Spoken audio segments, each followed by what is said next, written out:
कि अगर घर में पति जो समझदार हो तो मकान जल्दी बन जाता है। वाह, अगर पत्नी भी समझदार हो तो ये मकान घर बन जाता है। क्या बात। अगर दोनों समझदार हो तो ये घर मंदिर बन जाता है। हाँ, साथ में बच्चे भी हो और बच्चे समझदार हो तो ये घर स्वर्ग बन जाता है। और साथ में दादा दादी नाना नानी भी हो तो ये घर स्वर्ग से सुंदर बन जाता है। क्या बात.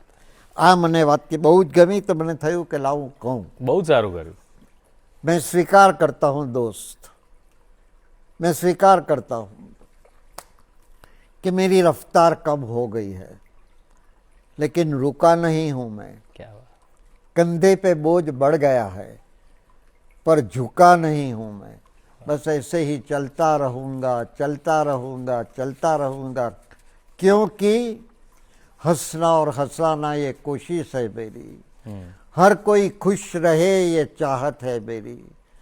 मुझे कोई याद करे या ना करे, हर अपने को याद करने की आदत है मेरी।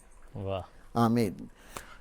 दोस्तों मित्रों, हमेशा रंगમાં રહેજો, રંગીન રહેજો, રંગાયેલા રહેજો, પણ રંગ બદલનારાઓથી દૂર રહેજો। ને એક વાત કહેવા ગમે છે કે તમે 75 વર્ષના હો ને 75 લાખ કમાયા કે 75 કરોડ કમાયા તો એ તમારી અમીરી નથી। પણ 75 વર્ષે લાકડીના ટેકા વગર 2-3 કિલોમીટર ચાલી શકો તો એ તમારી સાચી અમીરી છે। વાહ. મને કહે છે બધા, મારી પત્ની, મારા મિત્રો, મારા શુભેચ્છકો, મારા બાળકો, યશદીપભાઈ બસ કરો, હવે બહુ થયું, બહુ દોડધામ થઈ ગઈ, હવે 89 વર્ષના થયા, હવે શાંતિથી ઘરમાં બેસો। શું લઈને આવ્યા અને શું લઈને જવાના કે આટલી દોડધામ કરો છો? ત્યારે હું એ લોકોને ખાસ કહું છું કે હું એક દિલ લઈને આવ્યો છું ને હજારો દિલમાં સમાઈને જવાનો છું। વાહ. કારણ કે જીવન મંચ પર મારે એવું રોલ કરી જવું છે કે છેલ્લા શ્વાસે મારે વન્સ મોર લઈ જવું છે। હા હા હા. બસ આ મારો છે। खेलते रहो, जीते रहो, जीतते रहो और भारत का नाम बढ़ाते रहो।